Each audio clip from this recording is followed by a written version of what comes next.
자, 오늘 함께 은혜 나누실 말씀입니다. 여호수아 8장 30절에서 35절까지 있는 말씀입니다. 여호수아 8장 30절에서 35절입니다. 구약성경 332페이지에 있습니다. 봉독해 드리겠습니다.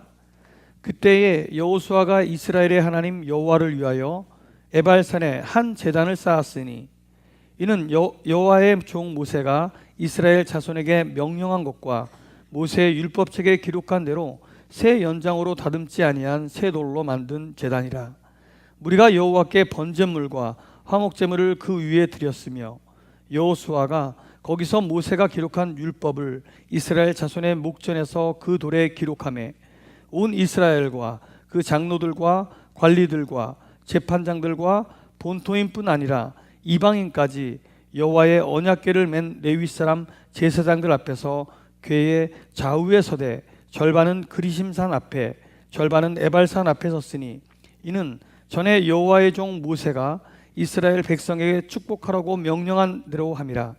그 후에 여호수아가 율법책에 기록된 모든 것대로 축복과 저주하는 율법의 모든 말씀을 낭독하였으니 모세가 명령한 것은 여호수아가 이스라엘 온 회중과 여자들과 아이와 그들 중에 동행하는 거류민들 앞에서 낭독하지 아니한 말이 하나도 없었더라.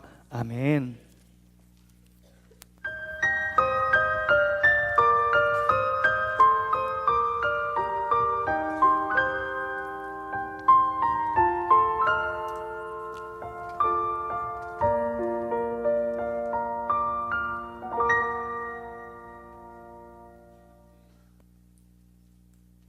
제 인생에서 가장 큰 힘이 되어준 찬송은 찬송가 391장 오 놀라운 구세주 예수입니다. 제가 한 11년 정도 미국에서 가족들과 함께 생활한 적이 있었습니다. 그곳에서 아마 다른 사람들은 경험할 수 없는 여러 가지 경험들을 하게 되었는데 그 중에 한 사건은 제 인생에 굉장히 큰 변화를 가져온 사건이었어요. 제가 미국에 있을 때도 방송국에서 잠깐 일한 적이 있었는데 크리스마스 특별 프로그램 제작을 마치고 방송국으로 들어가는 과정에서 권총 강도를 만났어요. 저와 함께 한국에서 가돈 도움을 주던 그 청년들이 한 6명 정도 있었고요. 제 아내가 제 곁에 있었어요. 술 냄새가 아주 진하게 풍기는 2명의 괴한이 저희 뒤를 따라오더니 갑자기 엘리베이터 앞에서 권총을 꺼내들었어요. 정말 순간 아무 생각이 안 나더라고요. 그러더니 그 영어로 가진 것 있으면 내놓으라는 거예요. 그리고 그 바닥에 우리를 엎드리게 했어요. 근데 함께 도우미로 갔던 청년들이 한국에서 온 지 얼마 안 된 친구들이에요. 영어를 잘 못해요. 제가 통역을 해야 된다는 이 아이들을 위험에서 건지려면 내가 통역을 해야 된다고 하는 그 책임감 때문에 말을 하면 저 사람들이 무슨 짓을 할지 모를 텐데 그래도 이 아이들을 위해서는 어쩔 수 없었어요. 그래서 저는 계속해서 그 땅바닥에 엎드리면서 이제 그 사람들이 중원부원 막 말을 하는 걸 통역을 했죠. 그 시간이 채 5분도 되지 않았어요. 저희가 가지고 있던 모든 것들 그리고 심지어는 방송 장비들까지 모두 제 차에 싣고 그 자리를 떠날 때까지 그 시간은 불과 5분도 안 됐던 것 같아요. 마지막으로 우리가 갈 때까지 누구든지 고개라도 들면 죽이겠다고 우리를 협박했어요. 그래서 차가 떠나는 소리를 듣고도 그 누구도 머리를 들지 못했어요. 그 사람들이 다 떠났다는 것을 확인한 후에 일어나 앉았는데 정말 그때 그 순간의 공포는 말할 수가 없었어요. 제일 먼저 생각나는 게 여기 있는 우리 청년들을 어떻게 하든지 좀 위로를 해야겠다는 생각이 들더라고요. 그래서 함께 모여 앉아서 우리 기도하자.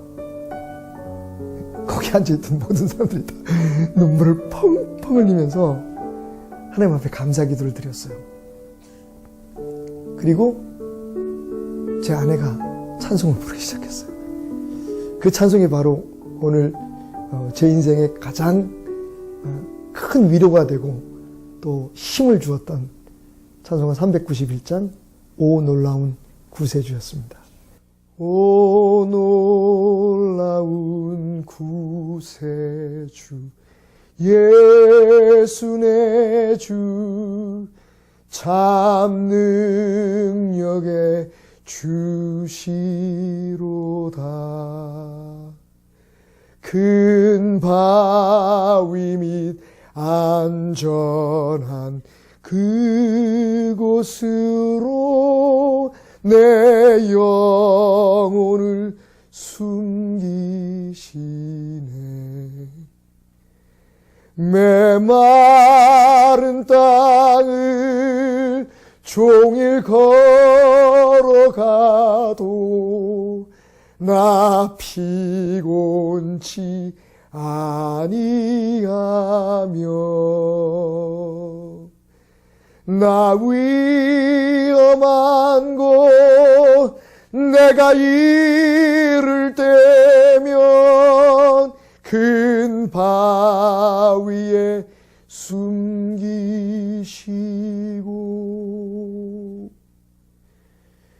그 손으로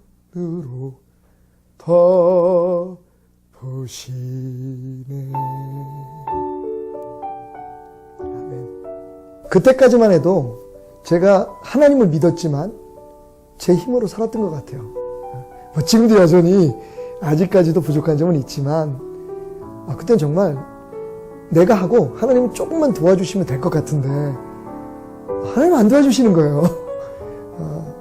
방황할 때였으니까요. 세상에 그러니까 여전히 하나님의 일을 한다고 생각했지만 저는 목회자가 되기보다는 방송의 일을 하는 게 더 즐거웠던 때였었거든요. 각자가 하는 일이 다르잖아요. 하나님 부르심이 다르니까. 근데 정말 하나님이 나를 안 도와주시는 거예요. 그런데 그 순간 그 경험을 통해서 정말 하나님 아니면 나는 한순간도 살 수 없는 존재이구나 깨닫게 되었죠. 제게 있어서 찬송은 저를 만져주셨던 하나님의 손길, 지금도 여전히 정말 그 손길이 느끼고 싶을 때 찬송을 부르면 하나님이 저를 어루만져 주시는 것 같아요. 갑자기 이제 저도 이제 나이가 좀 들었지만 그 어린 시절 그리고 그 젊었을 때 때로는 제가 방황하고 때로는 저희의 오만 때문에 교만 때문에 깊은 수렁에 빠졌을 때 그때 저를 어루만져 주시다. 여전히 나는 네 곁에 있어 라고 붙들어 주셨던 그 하나님의 손길. 저는 요즘 찬송을 부를 때마다 그 손길을 다시 느끼곤 합니다.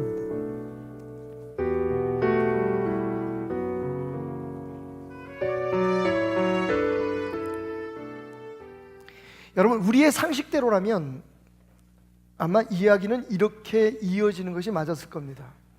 아이성에서 이스라엘 백성들이 큰 승리를 이루어냈습니다. 사실 이 승리가 더 의미 있었던 건 바로 얼마 전에 같은 아이성을 공략을 했는데 약 3천여 명의 군대가 그 아이성을 향해서 돌진을 했지만 결국 거기서 거의 40명 정도, 한 36명 정도의 희생자를 내고 패배하고 맙니다. 여러분 생각해 보십시오. 지금 가나안 땅, 하나님께서 약속하신 그 가나안 땅에 가기 위해서 반드시 통과해야 할 성입니다. 이미 여리고 성은 무너졌고 가장 어렵다고 생각했던 난공불락의 여리고 성은 무너졌고 이제 아이성만 지나면 가나안 땅을 향해서 탄탄대로가 열립니다. 이스라엘 백성들은 하나님의 약속을 이루기 위해서 반드시 통과해야 될 그 아이성에 도전을 한 겁니다. 그런데 졌어요. 진 것뿐만 아니라 희생자가 났습니다. 여호수아가 하나님 앞에 원망을 합니다. 참 특별한 부분인 것 같아요. 여러분, 우리가 생각할 때 여호수아는 정말 하나님의 말씀에 잘 순종하고 불평도 없고 원망도 없었던 사람.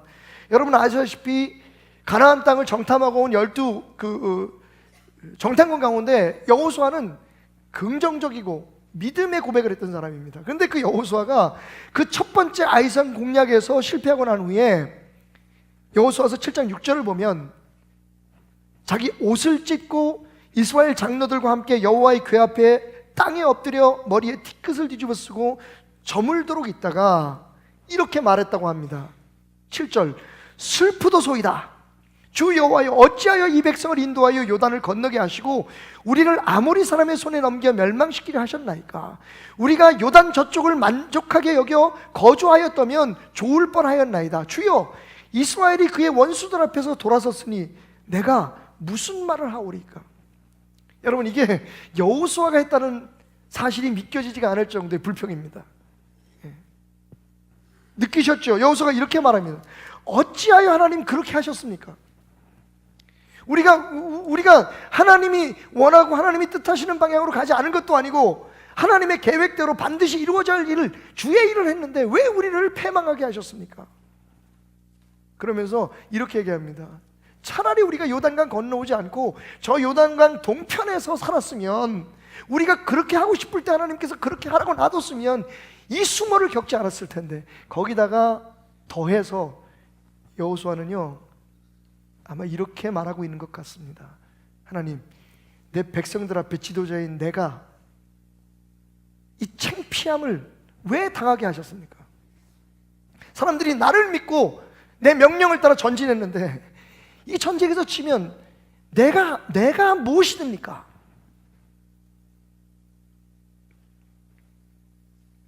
여러분, 그런 패배를 딛고 그 아이성의 두 번째 전투에서 대승을 한 겁니다. 그 아이성의 왕을 죽이고, 그리고 거기 성에 있는 모든 것들을 다 갈취해서 지금 전리품으로 양손에 들고 보무당당하게 지금 3만 명의 군대가 이스라엘의 본 진영으로 돌아오고 있습니다. 자, 그 다음은 어떻게 돼야 맞을까요?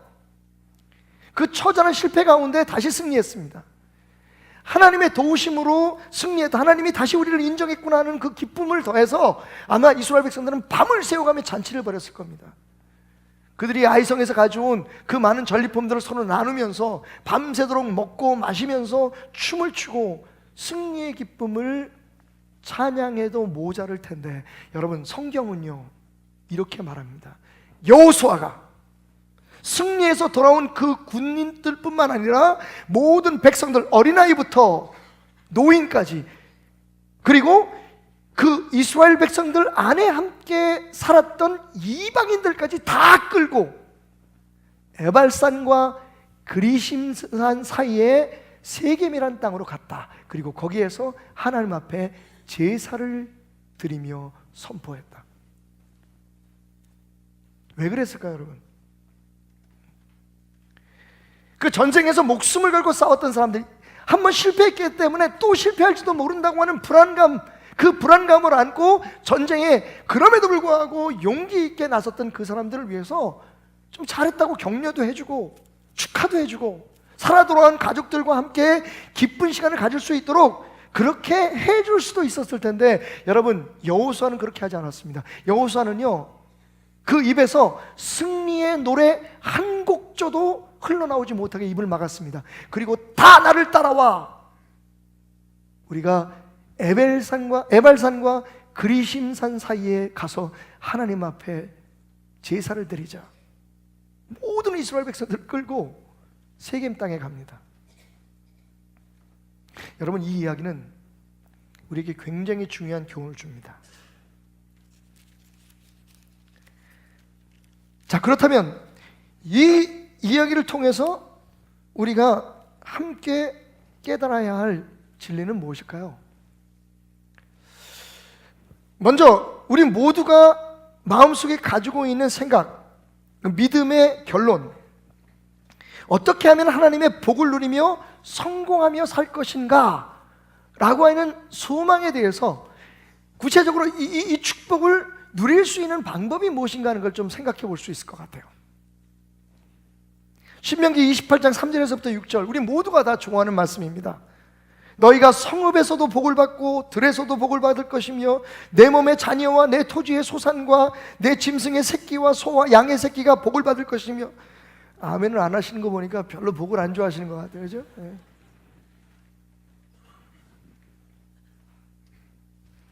아니면 항상 박태남 목사 설교의 패턴이 저렇더라. 처음에는 저렇게 나가다가 뒤에 가서 뒤집어 엎으니까 요때 아멘 잘못하면 망신 당한다, 뭐 그런 생각이 있으신 것 같아요. 내 광주리와 떡반죽 그릇이 복을 받을 것이며 내가 들어와도 복을 받고 나가도 복을 받을 것이다. 여러분, 하나님의 약속이십니다. 하나님께서 하나님의 백성에게 하신 말이에요. 너희가 성읍에 있을 때도 복을 받고 들에 나가서 일할 때도 복을 받고 내 몸의 자녀도 복을 받고 토지와 소산과 내 짐승의 새끼와 소와 양 새끼, 너로 인해서 세상의 모든 것이 복을 받을 거야. 아멘? 근데 여러분, 문제는 이 축복이 모든 사람들에게 해당되는 것은 아니라는 겁니다. 제가 제 인생에 그 사실에 대해서 간과했었다는 겁니다. 제 오답노트에 적어놓은 이야기예요. 저의 인생의 오답이 무엇이었습니까? 제가 여러분들에게 오늘 밝히고, 정말 담대하게 밝히고 싶은 제 과거의 삶의 오해가 무엇이었느냐 하는 겁니다. 잘못이 뭐냐는 겁니다. 그건요, 예수 믿고 신앙생활만 잘하면 이 축복이 내 것이 된다라고 착각하고 있었다는 거예요. 두 가지 면에서 여러분, 제가 착각하고 있었습니다. 첫째는 뭐냐면, 교회 다니고 예수 믿고 구원받고 교회에 다니면 모두가 축복을 받는다? 그게 wrong answer, 잘못된 답이었다는 거예요. 왜? 여러분, 오늘 말씀을 보십시오. 전쟁에서 이기고 돌아온, 그것도 한 번 실패했던 전쟁에서 다시 승리한 그 영광의 군사와 백성들을 데리고 지금 여호수아가 어디로 가냐 하면 에발산과 그리심산 사이에 갑니다. 에발산과 그리심 사이는 뭐예요? 모세가요, 여호수아와 그 이스라엘 백성들에게 부탁한 일을 지금 여호수아는 시행하기 위해서 간 겁니다. 신명기 11장 26절부터 29절까지의 말씀을 보면, 내가 오늘 복과 저주를 너희 앞에 두나니, 너희가 만일 내가 오늘 너희에게 명하는 너희 하나님 여호와의 명령을 들으면 복될 것이고, 너희가 만일 내가 오늘 너희에게 명하는 도에서 돌이켜 떠나 너희의 하나님 여호와의 명령을 듣지 아니하고 본래 알지 못하던 다른 신들을 따르면 저주를 받으리라. 아까 복을 받을 것이요 그랬더니 아멘이 몇 번 하셨는데 저주를 받을 거니까 아무도 아멘을 안 하셨어요. 내 하나님 여호와께서 내가 가서 차지할 땅으로 너를 인도하여 들이실 때에, 자, 그 다음 잘 들으세요. 너는 그리심산에서 축복을 선포하고 에발산에서 저주를 선포하라. 자, 이 모세의 부탁대로, 모세의 명령대로 지금 여호수아는 그때 모세가 한 이야기를 기억하고 지금 요단강을 건너서 가나안의 입구에서 더 가나안 땅에 깊이 들어가기 전에 이스라엘 백성을 데리고 에발산과 그리심산, 저주를 선포하고 축복을 선포한 그 산 사이에 이스라엘 백성들을 데려가서 모세가 했던 말을 다시 기억나게 하는 시청각 교육을 시킨 거예요. 그런데 이 상황에서 여러분, 우리가 주목해야 될 건 뭐냐면, 여기 모였던 모든 사람들이 다 하나님의 백성들, 이스라엘 사람들이었다는 겁니다. 심지어는 그들 속에서 살아있던 이방인들조차도 다 하나님을 믿는 사람들이었어요. 그런데 여러분, 그러면 당연히 축복만 얘기해야 되잖아요. 그런데 하나님은 분명히 말씀하십니다. 내가 오늘 복과 저주를 너희 앞에 두리라. 여러분, 여호수아는 그 복과 저주라는 말을 정확하게 한 글자도 빼놓지 않고 이스라엘 백성들에게 말했다고 얘기합니다. 우리의 마음은, 우리의 소원은 우리가 예수를 믿고 구원받았잖아요. 그리고 교회에 나오잖아요. 나름 열심히 기도하고 교회에 봉사하고 헌신하고 나름대로 우리가 생각하는 신앙은 이런 거다. 열심히 하고 있잖아요. 그러면 당연히 복을 받아야죠. 그런데 성경은 그렇게 얘기하고 있지 않다는 겁니다. 맞아요, 여러분. 구원받는 건 우리의 힘으로 되는 거 아닙니다. 우리가 예수 그리스도를 구주로 영접함으로 그 믿음으로 말미암아 구원받은 것을 믿습니다. 그런데 축복은 다릅니다. 그렇게 예수를 믿어 하나님의 사람이 되고 교인이 되고 여러분 나름대로 신앙적으로 모든 것을 충실히 다 한다고 해도 분명히 우리 앞에 하나님은 축복과 저주를 선택할 것을 요구하고 계신다는 것을 여러분 기억하셔야 됩니다.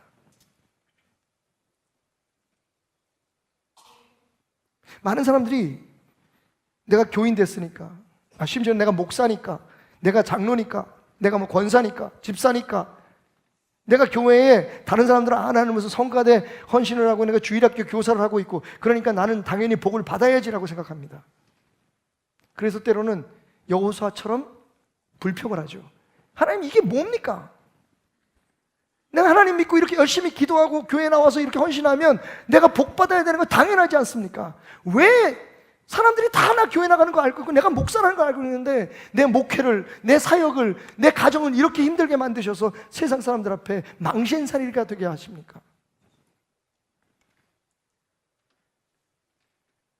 여러분, 교회에 다니고 심지어는 구원받았다는 그 사실이 이 세상에 살아갈 때에 하나님께서 말씀하신 것처럼 들에서도 복을 받고 집에서도 복을 받고 그 자녀들이 잘 되고 심지어는 내가 하는 모든 일들 다 하나님께서 복 주시는 절대적 조건은 될 수 없다는 겁니다.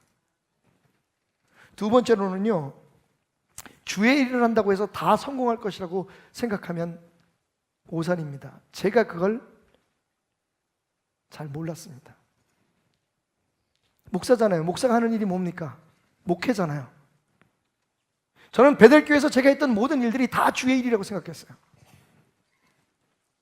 이스라엘 백성들이 가나안을 가기 위해서 여리고를 무너뜨리고 아이성을 무너뜨리고 이거 다 주의 일입니다. 하나님의 계획을 지금 이루는 과정이에요. 그런데 왜 실패하게 하셨습니까? 저는 제가 목사라는 위치에서 교회를 위해서 하는 모든 일들은 다 주의 일이라고 하는 착각에 빠져 있었습니다. 내 생각, 내 계획, 내 방법으로 하는 일조차도 결국은 하나님의 교회를 위해서 하는 일이니까 이거는 잘 되지 않으면 안 된다고 생각했습니다. 그러다가 잘 안 되면, 그러다가 뜻대로 안 되면 화를 내고 투정을 부리고 제 스스로 좌절할 때가 많았다는 겁니다. 이건 부족했던 목사의 고백입니다, 여러분. 지금도 저는 주변에 그런 분들을 많이 봐요. 안타깝습니다.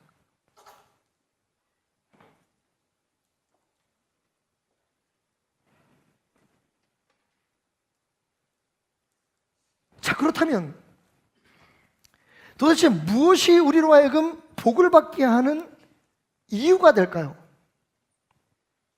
하나님께서 저주와 복을 우리 앞에 내놓는다고 하셨는데 여러분, 이건 하나님의 사람들에게 주어진, 하나님 믿지 않는 사람들 얘기가 아닙니다. 하나님은 거긴 관심도 없어요. 오늘 이 말씀 속에서 하나님을 믿는 이스라엘 백성들 앞에도 축복과 저주가 있다는 겁니다.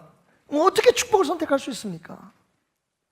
여러분, 네 가지를 기억하십시오. 오늘 말씀 속에 나와 있습니다. 첫째는요, 무조건 따라합시다. 무조건 교회 공동체에 들어가라. 일단 제가 오늘 이 설교를, 이 말씀을 여러분에게 전하는 데는 한 가지의 전제 조건이 있습니다. 그게 여러분들이 예수를 믿고 하나님의 사람이 되었다고 하는 전제가 있어야 이 얘기는 우리에게 도움이 되는 거예요. 저는 지금 하나님을 믿지 않는 사람들에게 얘기하고 있지 않습니다. 예수 믿는 사람들이 어떻게 복되게 살 수 있는지, 예수 믿는 사람들이 어떻게 하나님의 은혜 가운데 하나님이 주시는 성공과 승리와 축복의 삶을 살 수 있는지, 일단 교회에 나와야 합니다, 여러분. 그 면에서 여러분 잘하셨습니다. 예? 일단 교회 공동체, 이스라엘 공동체에 속해 있는 사람들이 그나마 하나님의 축복을 선택할 수 있는 기회가 주어지는 거예요. 자, 그런데 교회에 나오는 것만은 부족합니다. 교회 공동체에 속해 있는 것은 부족합니다. 그 다음에 진짜 중요한 게, 오늘 이게 어쩌면 답일지 몰라요. 그게 뭐냐 하면, 교회에 나오면서 하나님이 나의 하나님이 되어야만 합니다. 하나님이 되어야 돼요. 따라합시다. 하나님이 하나님 되게 하자. 여러분, 대부분 우리가 여기에 실패하는 거예요. 이 땅의 주의 종들이, 이 땅의 성도들이, 이 땅의 여러 헌신자들과 또 해외에 나가 있는 선교사들이 어떤 면에서 실패하느냐? 주의 일을 열심히 하고 죽도록 하죠. 여러분, 그 열심에 대해서 대한민국 성도들이나 대한민국 교회를 따라갈 나라가 어디 있습니까? 그런데 왜 이렇게 세상에 지탄을 받고, 왜 하는 일들에 대해서 우리가 자신감과 자부심을 가질 수 있을 만큼 하나님의 축복을 못 누리느냐? 문제는요, 지금 교회에, 우리들의 삶에, 우리의 교회 생활의 주인이 하나님이 아니기 때문입니다.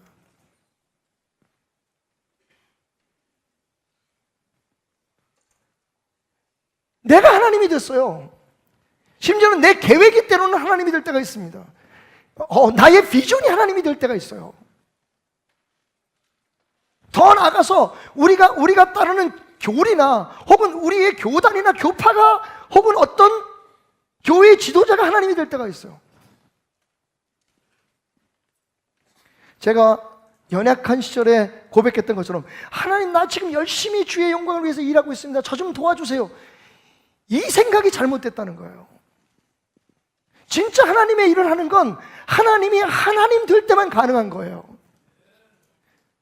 그런 일이라면 교회 안에서뿐만 아니라 세상 안에서도 하나님이 주인되고, 하나님이 계획하시고, 하나님이 이끄시고, 하나님의 뜻대로 우리가 끌려가는 일이라면, 거기에 순종하는 일이라면 그건 다 하나님의 일인 거예요.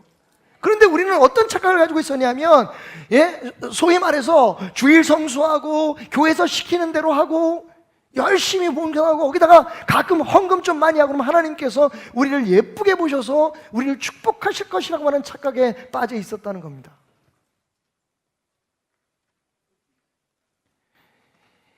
이스라엘 백성들이 아이성 앞에서 범했던 교만의 죄를, 자신만만했던 그들의 교만의 죄를 내려놓아야 돼요, 여러분. 여리고성이 여러분 굉장히 큰 걸로 생각했는데, 사실은 여리고성이 튼튼하고 난공불락은 맞아요. 무너뜨리기 어려운, 그리고 문제는 이스라엘 백성들이 싸워야 될 첫 번째 성이었다는 게 중요해요. 그런데 여러분, 성경을 가만히 읽어보면 이스라엘 백성들이 그 성을 매일 한 바퀴씩 돌고 맨 마지막 날은 7바퀴 돌았잖아요. 그러니까 하루에 7바퀴 돌 수 있을 정도밖에 거리가 안 돼요. 몇 명이 살았느냐? 지금 추측해 볼 때 그 여리고성에 그냥 주민들만 한 1200에서 1600명 정도 살았대요. 이스라엘 군대는 몇 명? 싸움에 나갈 수 있는 장정만 60만 명이었어요. 60만 1730명. 어떻게 제가 그렇게 아냐고요? 성경에 써 있으니까. 민수기 26장에 그 인원이 정확하게, 지금 이 사람들은 전쟁에 나갈 수 있는 장정 숫자예요.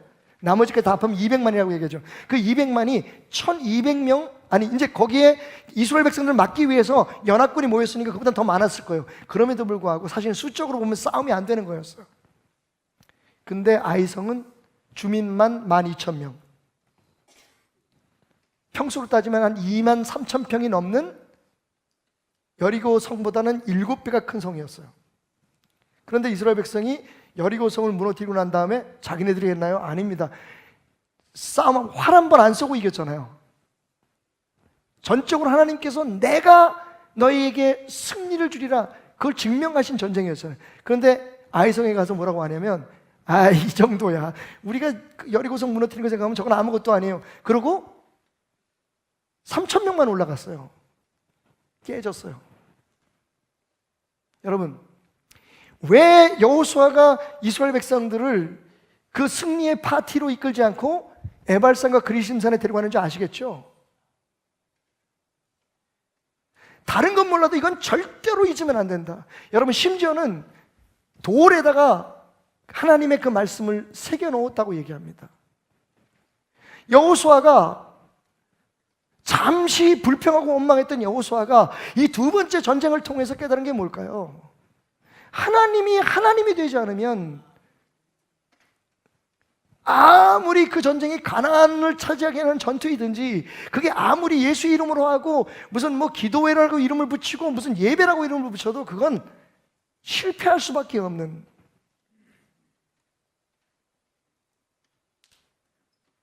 에발산에 올라 서는 것과 같은 일이라는 것을 백성들에게 알리고 싶었던 겁니다. 여러분, 오늘 제가 여러분에게 던지고 싶은 질문은 이거예요. 진짜 하나님이 여러분 하나님 맞습니까?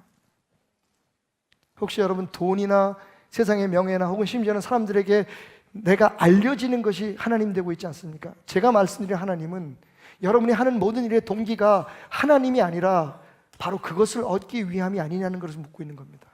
그래서 그것을 따라가고 하나님이 도와주지 않는다고 불평하고 있지 않습니까? 심지어는 하나님 앞에서 예배드리고 기도하고 헌신하는 것조차도 사실은 하나님이 아닌, 오늘 하나님 말씀하시잖아요. 너희가 나를 떠나서 너희 알지 못하던 다른 신을 따르기 시작하면 너희에게 저주가 있으리라. 여러분, 놀랍게도 하나님은 불순종을 우상숭배와 동일하게 말씀하고 계십니다.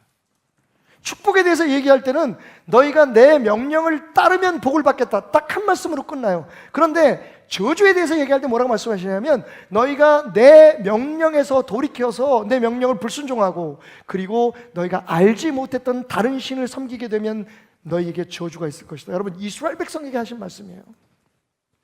이방인들에게 한 얘기가 아니에요.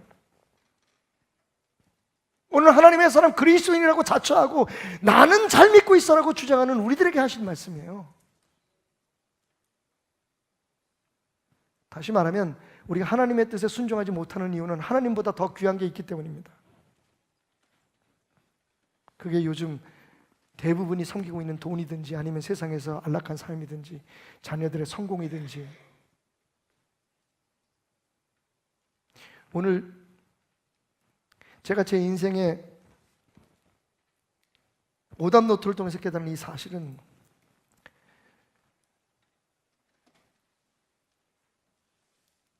여러분들이 여태까지 살아왔던 모든 신앙생활의 가장 궁극적인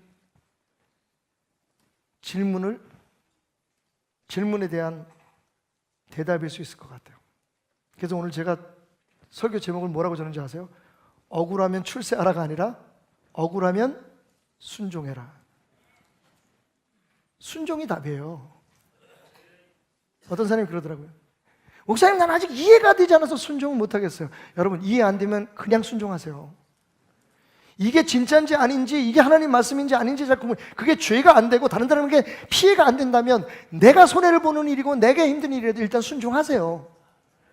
따지는 그 자체는 뭐냐? 하나님의 말씀을 당신이 지금 평가하고 있다는 거예요. 당신이 하나님인 거예요. 당신의 경험과 당신의 인지력이 지금 하나님이 된 거예요. 여러분, 우리는 하나님의 말씀의 평가자가 아니라 하나님의 말씀의 청취자, 하나님의 말씀의 순종자가 되어야 될 줄 믿습니다. 잘 모르겠거든 순종하세요. 왜? 하나님 말씀이니까. 자칫 잘 이해 안 가는데 저 순종하겠습니다. 그러면 하나님께서 그 마음 보시고 축복하실 줄 믿습니다. 어차피 우리는 100% 순종할 수 없는 존재예요. 금방 또 잊을 거예요.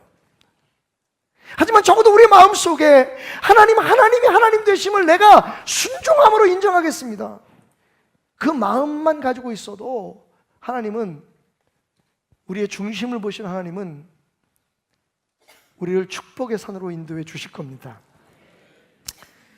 그러기 위해서 여러분, 하나님이 하나님 되려면 어떻게 해야 돼요? 말씀을 봐야 돼요. 하나님에 대해서 알아가야 돼요. 이게 정말 답답한 거예요.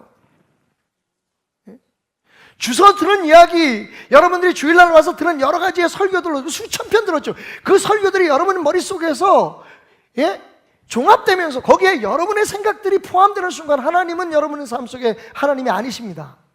그게 문제예요. 우리가 정말 여러분이 하나님을 알고 싶다면 우리는 여러분들에게 도움을 주는 거고요, 여러분들 스스로 하나님 말씀 속에서 하나님이 누구인지, 하나님이 내게 무슨 말씀을 하고 있는지를 찾아내야 돼요. 제가 이 교회를 떠날 때까지 입이 부르트도록 할 얘기예요. 아마 매주 설교마다 나올 얘기예요. 하나님 말씀을 묵상하십시오. 하나님을 모르고 하나님이 하나님 될 수가 없습니다. 왜 우리가 하나님을 잘 모르려고 하는 줄 알아요? 하나님이 진짜 내 삶에 하나님이 되면 불편해집니다. 여러분, 솔직히 말씀드릴게요. 불편해집니다. 내가 지금 하고 있는 것들을 많이 정리해야 돼요. 내가 지금 아니라고 주장하는 것들을 많이 포기해야 돼요. 맞다고 인정해야 돼요. 그렇게 적당한 선에서 하나님을 믿으면 여러분, 때로는 내가 하나님이 되고 내 생각이 하나님이 되고 세상의 어떤 가치가 하나님이 되고 내 자식이 하나님이 되고, 그렇게 적당히 하나님을 믿으면 여러분, 분명히 말씀드리지만 여러분의 구원에는 문제가 없을지 모르지만 여러분 세상 사는데 하나님의 백성으로 하나님의 은혜 속에 살기는 어렵습니다. 제 말이 아니에요.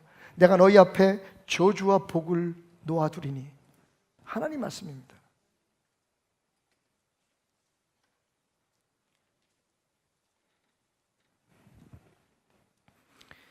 마지막 네 번째는 말할 것도 없이 하나님의 말씀을 순종하는 거죠. 하나님 말씀을 순종하는 건 무슨 뜻이냐? 하나님이 하나님이라는 걸 인정하는 가장 확실한 방법이잖아요. 하나님의 말씀인데 나는 아직 못 순종해서 나는 그건 못 듣겠어. 내 생각은 그렇지 않다고 생각해. 이건 하나님이 아닌 거죠, 지금. 하나님이 하나님인 것을 인정하는 가장 좋은 방법, 확실한 방법은 순종이에요. 그거 이외에는 없어요. 그런데 하나님의 말씀을 순종하면 어떻게 되느냐? 하나님이 나의 하나님 되셔서 하나님이 약속하신 것처럼 성읍에서도 복을 받고 들에서도 복을 받고 내 몸에 자녀가 복을 받고 토지와 소산과 짐승과 새끼와 소와 양의 새끼가 복을 받고 광주리와 떡반죽 그릇이 복을 받고 내가 들어와도 복을 받고 나가도 복을 받고. 여러분, 억울하면 순종하세요. 내가 이렇게 오래 믿었는데, 내가 이렇게 열심히 교회에다 갖다 바친 돈만 해도, 여러분 그거 계산하는 순간 여러분 하나님 아닙니다. 여러분의 수고와 노력이 하나님인 거예요. 심지어는 여러분의 기도가 하나님이 되어버린 거예요. 여러분이 기도하는 그 장소가 하나님이 되어버린 거예요. 그렇게 가르치는 교회의 지도자들이 하나님이 되어버린 거예요. 여러분, 사실은요, 우리가 더 열심히 기도해야 돼요. 저는 우리 베델교회에서 기도의 소리가 지금보다 더 우렁차게 퍼져나기를 주님으로 축원합니다. 기도는 뭐예요? 하나님이 하나님 되게 하는 거예요. 내가 원하는 거, 내가 바라는 걸 하나님 앞에 어떻게 얻어내려고 몸부림치고 수단과 방법을 가르치지 않고, 그게 무슨 금식이 되더니 뭐, 저 정치인들이 단식하는 거하고는 다른 거예요, 여러분. 하나님의 뜻을 묻고 알았는데 그대로 살기가 어려운 거야. 내가 약하니까. 그러면 하나님 말씀대로 순종할 수 있는 힘을 달라고 매달리는 게 기도인 거예요. 그래야 하나님이 하나님인 거예요. 여러분, 솔직히 뒤집어 말해서 여러분 뜻대로 여러분이 하라는 대로 하는 하나님 무슨 하나님입니까? 원칙도 없고 기준도 없고 내가 판단하고 내가 평가하는 대로 이건 해도 되고 저건 하면 안 되고 나는 이건 포기할 수 없고 저건 포기할 수 없고, 그런 것을 그냥 따라주고 거기에 맞춰서 변화되는 하나님이 무슨 하나님입니까?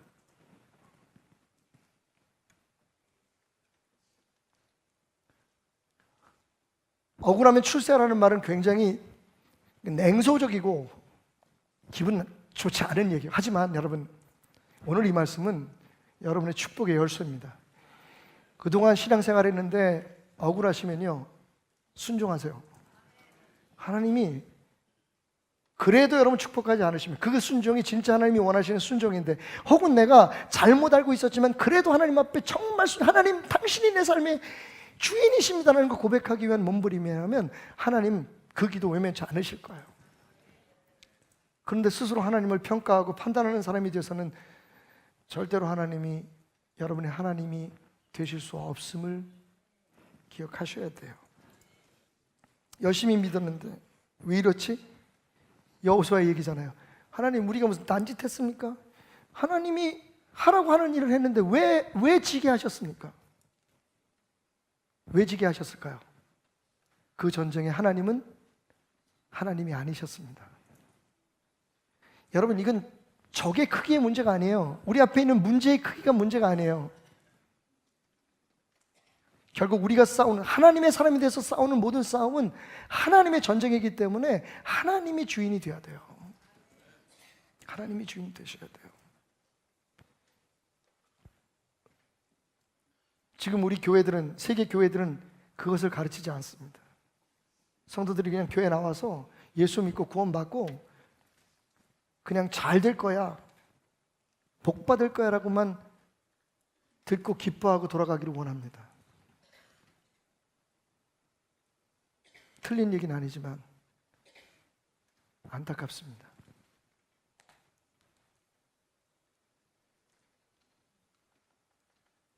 하나님 우리에게 원하시는 건 뭘까요? 그것이 순종이든 아니면 말씀에 대한 열심을 다하는 묵상이든 혹은 여러분이 밤을 새워드리는 기도이든 여러분 딱 한 가지입니다. 내가 너의 하나님됨을 알지어다. 너의 모든 생각과 너의 계획과 너의 가정, 교회 무엇이든지 다 내 뜻대로 되어지는 것을 너희가 알지어다. 불평과 원망도 나의 뜻에 대한 내가 하나님됨을 거스리는 것임을 너희가 알지어다. 여러분 하나님의 말씀을 다 종합해 보면 레위기 22장 33절의 말씀으로 귀결되는 것 같아요. 제가 오늘 아침에 갑자기 우리 교육자들과 아침 기도회를 하거든요. 기도회하면서 제 입에서 튀어나온 말이에요. 제가 막 받아 적어서 말씀을 찾아봤어요. 하나님 말씀하십니다. 나는 너희의 하나님이 되려고 너희를 애굽 땅에서 인도하여 낸 자니 나는 여호와이니라. 여러분 하나님께서 이스라엘 백성을 애굽에서 구해내신 이유가 뭐라고요? 하나님 되시기 위해서요. 하나님께서 우리를 영원한 주의에서 구원하셔서 우리가 보통 애굽에서 탈출한 것, 출애굽을 우리가 죄의 권세에서 그 노예된 곳에서 해방을 얻고 구원을 얻은 것에 비유하잖아요. 그 목적이 뭐라고요? 하나님이 하나님 되기 위해서요. 하나님이 왜 우리에게 순종하라고 말씀하신다고요? 하나님이 하나님 되게 하기 위해서. 우리 기도하고 찬양하는 목적이 뭐라고요? 하나님이 하나님 되기 위해서. 우리가 교인 수련회를 갖고 교회에 성경 공부를 하고 교회에 여러 가지 오늘 예배가 끝나고 난 후에 아이들이 하는 조롱 너무 비약하는 거 아닙니까? 라고 물을지 모르지만 여러분 이 모든 것에서 우리가 봐야 될 게 뭐라고요? 하나님은 우리 자녀들의 아버지시오 하나님이시오 우리의 하나님이시오 베델교회 하나님이시오 나의 하나님 되신다는 것을 고백하는 거예요. 그게 교회의 존재의 목적이고 그렇게 할 때 하나님께서 우리 교회를 통해서 하나님의 역사를 이루시는 겁니다. 이스라엘 백성이 자기 뜻대로 하나님의 일이라고 할 때에 패망하고 하나님 뜻대로 하나님의 뜻을 순종할 때에 승리했던 것처럼 지금 우리에게 필요한 건 이론이 아니라 논리가 아니라 순종입니다. 억울하면 순종하십시오. 여러분의 지난날의 모든 신앙은 저는 헛된 거라고 생각하지 않아요. 그랬으니까 여기 왔죠. 여러분 제가 여러분 앞에 저 인생에 지금 목회자로서 제가 실패했던 것들, 잘못 생각했던 것들을 여러분들이 고백하는 이유는 오늘이 있기 때문입니다. 저는 그날의 그 오답이 제게 아무런 도움이 안 되고 부끄러운 일이라고 생각하지 않아요. 맞습니다, 여러분. 제가 많이 잘못하고 많이 부족했지만 그때에 그곳에서 나를 깨우치신 하나님이 안 계셨다면 저는 오늘 이 자리에 설 수 없었을 거예요. 여전히 부족합니다. 다시 말씀드립니다. 주일날 박태남 목사 설교, 수요일날 금요일날 설교 듣는 것으로 여러분의 신앙생활이 온전해질 수 있다고 생각하시면 착각입니다. 여러분 스스로 하나님을 만나셔야 합니다. 하나님이 여러분의 하나님이 안 되면 여러분 여전히 하나님을 믿으면서 교회 다니면서 내 생각에 빠져서 살아요. 이건 괜찮고 저건 안 되고 이건 해도 되고 저건 안 돼도 내 판단 내 뜻대로 내가 하나님이 돼서 주변 사람들을 판단하고 주변 사람들에 대해서 불평하고 원망하고 저 사람 왜 저렇게 믿는지 몰라 우리 새끼들은 왜 내 말을 안 듣는지 몰라. 여러분 하나님이 하나님 되게 하십시오. 어제 저녁 저와 제 아내는 사실 잠을 편히 잘 수 없었습니다. 막 자려고 자리에 누웠는데 여기 보니까 10시 46분 한국 시간으로 10시 46분이니까 말레이시아 시간으로 9시 46분에 딸아이가 이런 음성 메시지를 보냈습니다. 아빠, 엄마, 아버지, 할머니, 이게 천재 아니야? 천재? 하나 더 들어보십시오. 아빠가 좋아, 엄마가 좋아? 엄마가 좋아, 아빠가 좋아? 아빠가 좋아? 엄마는 안 좋아?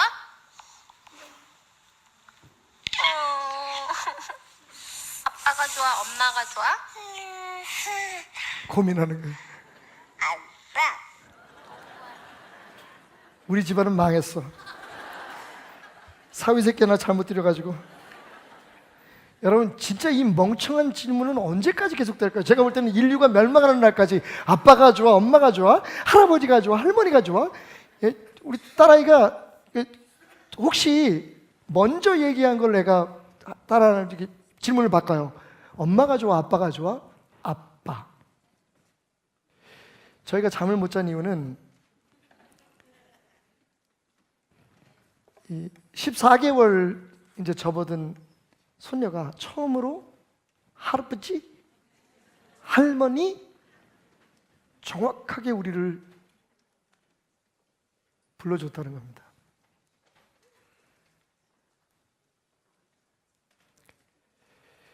걔가 돈을 벌어다 줘요.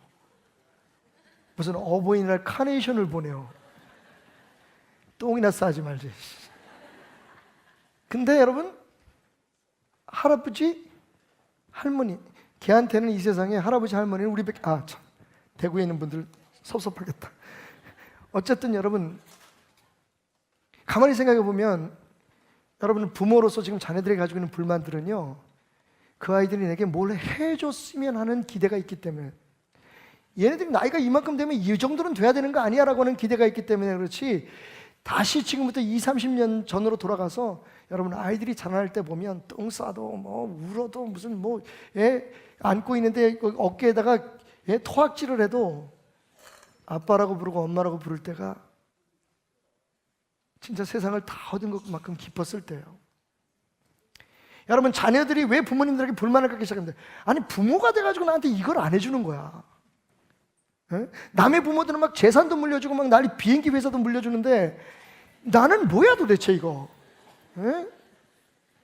어머니 계신데 이런 말씀 드릴 그것도 어버이날에. 생각해보세요 여러분. 그런데 생각해보면 예전에 제가 어렸을 때는 그냥 우리 엄마인 게 좋았어요. 우리 어머니 얼마나 고왔는데요. 제가 이제 그냥 형편도 안 되는데 아버님께서 저를 사립학교를 보내셔가지고 사립학교 뭐 아침부터 기사가 데려와가지고 수희 아저씨하고 하루 종일 아이는 수업 받고 기사 아저씨는 수희 아저씨하고 청소하다가 저녁 때 되면 데리고 가는 집도 있었어요. 저 삼청동에 사시는 애들. 그런데 귀걸이 달고 막 원피스 화려하게 그 학부모 회의할 때 이렇게 오는 사람들보다 곱게 머리를 빗어서 쪽을 찌시고 한복을 입고 오는 우리 엄마가 전 너무 좋았어요. 요즘 제가 참 미쳤나 봐요. 요새 이런 기도를 시작했어요. 하나님, 아버지 좀 닮게 해주십시오. 모르겠어요. 아버지로서의 그분의 모습이나 인격이나 저는 그걸 얘기하는 게 아니에요. 제가 목회하다가 깨달은 게 하나 있어요. 그분의 능력, 그분의 삶의 축복이 어디서 시작되는지를 알게 됐어요. 아버님 되시는 우리 베델교회 설립자신 박덕종 목사님은 다른 건 몰라도 하나님 말씀이라는 목숨을 내거셨어요. 그래서 끝까지 초교파 운동, 독립교회를 유지하면서 미친 짓이에요. 지금 저한테도 미쳤다는 사람들 많은데 지금부터 30년 전, 40년 전에 독립교회요? 망할 짓이었어요. 왜 그렇게 하셨냐고 물으면 아버님 항상 말씀하셨어요. 야, 하나님 뜻대로 하는 사람들이 없어. 저희 아버님이 모든 면에서 정말 훌륭하신 분이었다고 말씀드릴 수는 없을 거예요. 근데 한 가지만은 요즘 제가 기도하고 있어요. 하나님, 제 마음이 흔들리고 있어요. 제 입으로 교회를 위해서라고 성도들을 위해서라고 말하면서 지금 제가 흔들리고 있어요. 아버지 박덕종 목사님을 그 신앙에서 담게 해주십시오. 하나님께서 아버님의 능력을 거둬가시기 전에 더 이상 아버님이 우리가 기억했던 그 능력의 종으로 우리 앞에 서시기 전까지 그분은 정말 하나님이라면 그 무엇이든지 손해를 보고 포기할 만큼 하나님께 미쳐 있었어요. 저는 요즘 그걸 기도해요. 아버지 닮게 해주세요. 그래야만 제가 이 성도들을 하나님 앞에 세울 수 있을 것 같아요.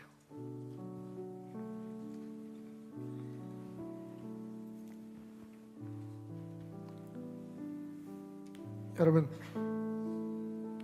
그렇게 복잡했던 기독교를 하나로 딱 정리하면 저는 한마디로 종합할 수 있을 것 같아요. 이제 오늘 이 얘기하고 나면 다음 주부터 설교할 거리가 없어지면 큰일 났어. 하나님을 내 삶에 하나님 되게 하는 것, 그걸 위해서 예수님이 우리를 다시 하나님의 자녀 되게 하기 위해서 십자가를 지신 거고요. 그게 기독교 진리의 핵심입니다. 나는 너희 하나님 되기 위해서 너희를 애굽에서 구한 너희 하나님 여호와다. 구원받은 이유요, 제가 목사가 되고 여러분들이 장로, 권사, 집사가 된 이유는 하나님이 하나님 되시게 하라고 하나님 우리를 부르신 겁니다. 우리에게 방언의 은사를 주시고 환상을 보게 하시고 힘들고 어려울 때 우리를 어루만지시는 그분의 손길의 목적은 나는 너의 하나님이다, 내가 너의 삶의 하나님 되라고 하시는 겁니다. 우리에게 아름다운 목소리를 주셔서 찬양하게 하시고 우리로 정말 헌신하는 마음을 주셔서 식당에서 밥을 하고 설거지를 하면서 성도들을 섬기게 하고, 정말 어려운 일이죠. 그 말도 안 되는 3세, 4세 아이들 가르치면서 그들의 마음속에 하나님을 심어주려고 노력하는 모든 것들이 다 내가 너희의 삶에 하나님임을 너희가 알지어다 라는 하나님의 축복이 있었습니다. 기억하시기 바랍니다. 하나님 말씀하십니다. 내가 너희 하나님 되어주마. 오늘 정말 세상에 태어나서 처음 그렇게 그분의 이름을 부르는 것처럼 14개월 된 손녀가 할머니라고 하는 소리 그거 하나 했다고 밤잠을 세운 제 아내처럼 정말 마음속에서 우러나는 고백 하나님 앞에 드리는 날이 됐으면 좋겠어요. 그리고 우린 또 변하겠지만 에발산과 그리심산에 항상 서는 믿음으로 우리의 가슴에 돌비에 하나님은 나의 하나님이십니다 새겨놓고 다시 돌아와 보고 깨닫고 또 돌아와 보고 깨닫고 하나님께 순종하는 하나님의 백성으로 복을 누리며 살아가는 여러분 되시기를 바라고, 여러분의 자녀들에게 복을 이어가는 조상들이 되시기를 주님의 이름으로 축원드립니다. 오 놀라운 구세주 예수 내 주 참 능력의 주시로다.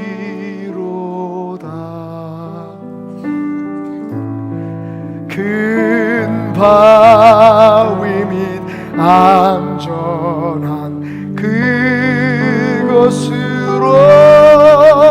내 영혼을 숨기시.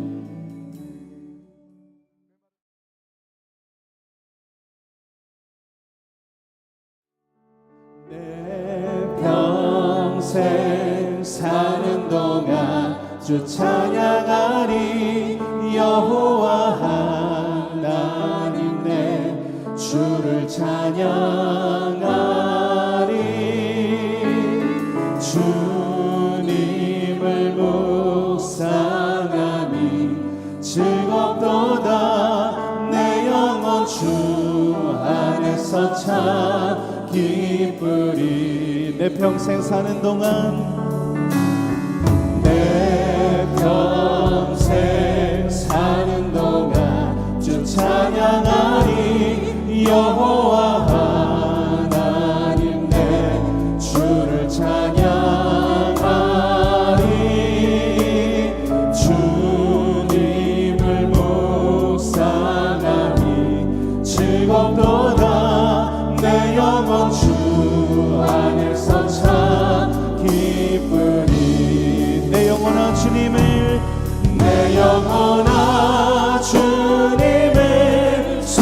송축하라 내 영혼아 주님을 찬양하라 내 영혼아 주님을 송축하라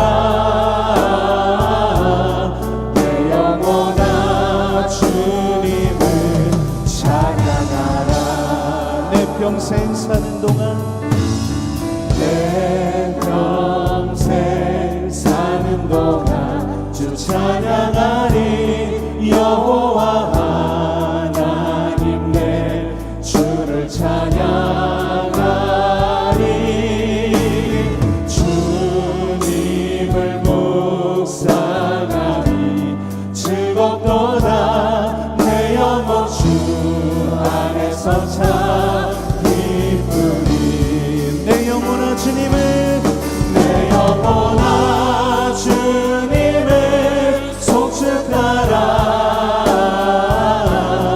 내 영혼아 주님을 찬양하라 내 영혼아 주님을 송축하라 내 영혼아 주님을 찬양하라 내 영혼아 주님을 송축하라 내 영혼아 주님을 송축하라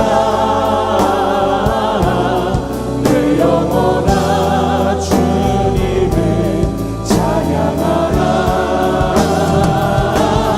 내 영혼아 주님을 송축하라 내 영혼아 우리 한 번 더 입술로 고백하며 나가겠습니다 내 평생 사는 동안 내 평생 사는 동안 주 찬양하리 여호와 하나님 내 주를 찬양 주님을 묵상하니 주님을 묵상하니 내 영혼이 오늘도 주님 안에서 기뻐합니다 안에서 참 기쁘리 내 영혼아 주님을 내 영혼아 주님을 송축하라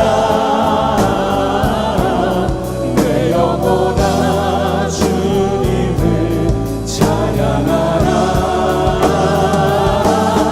내 영혼아 주님을 송축하라 내 영혼아 주님을 오늘도 나의 영혼이 주님을 송축하며 기뻐합니다 내 영혼아 주님을 송축하라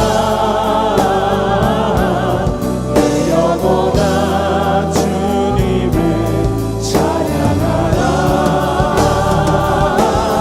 내 영혼아 주님을 송축하라 내 영혼아 우리 마지막으로 한 번 더 선포하며 고백합니다 내 영혼아 주님을 내 영혼아 주님을 송축하라 내 영혼아 주님을 찬양하라 내 영혼아 주님을 송축하라 내 영혼아 주님을 내 영혼아 주님을 찬양하라 내 영혼아 주님을 찬양하라 내 영혼아 주님을 내 영혼아 주님을 찬양하라 할렐루야 오늘도 나의 영혼이 주님을 송축하며 찬양합니다 할렐루야 오늘도 이 시간 주님 앞에 나아가는 귀한 은혜가 있기를 원합니다. 나의 영혼이 뜨겁게 찬양하며 기뻐하며 하나님 앞에 나아갔으면 좋겠습니다. 우리 다 같이 일어나서 하나님 앞에 찬양으로 이 시간 영광 올려드리겠습니다. 우리 같이 믿음으로 선포하면서 하나님 앞에 나아갔으면 좋겠습니다. 제가 선창할 때 같이 따라해 주셨으면 좋겠습니다. 생명. 한 번 더 크게 할까요? 생명. 주께 있네. 능력. 주께 있네. 소망. 주께 있네. 할렐루야. 주님께 영광의 박수로 이 시간 나아갑니다. 주님, 오늘도 이 시간 주님을 기뻐하며 찬양합니다. 나의 생명과 능력과 소망이 주께 있음을 고백합니다. 할렐루야.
기뻐하며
나의 창조자 되시고 나의 구원자 되시며 나의 가장 귀한 주님을 오늘도 높여 찬양합니다.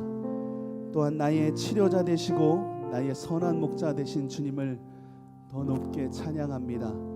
주님 앞에 사랑을 고백하며 주님을 더 원하는 그 귀한 마음을 가지고 내 영혼의 은혜가 흘러넘쳐나기를 간절히 소망합니다. 우리 같이 계속해서 하나님 앞에 믿음으로 고백하며 나가겠습니다. 예수 사랑합니다.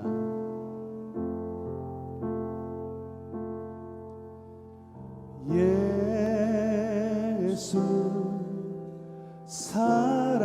사랑합니다. 사랑합니다. 온 마음 다하여 오직 주님 한 분만 간절히 더 원합니다. 예수 사랑합니다. 예수 사랑합니다. 사랑합니다. 온 마음 다하여 오직 주님 한 분만 간절히 더 원하. 우리 한 번 더 고백합니다. 예수 사랑합니다. 예수 사랑합니다. 사랑합니다. 온 마음 다하여 오직 주님 한 분만 간절히 더 원합니다. 넘쳐나네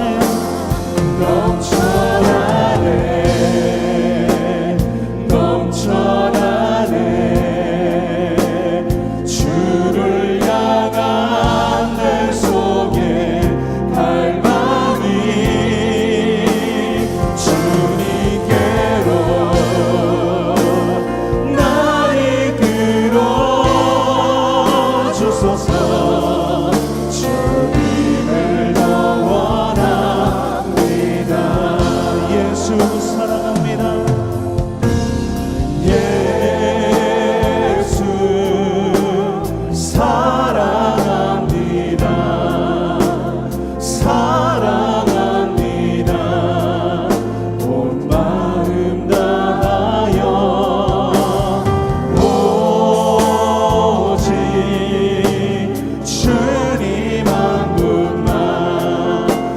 간절히 영원한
할렐루야. 주님께 박수로 나갑니다.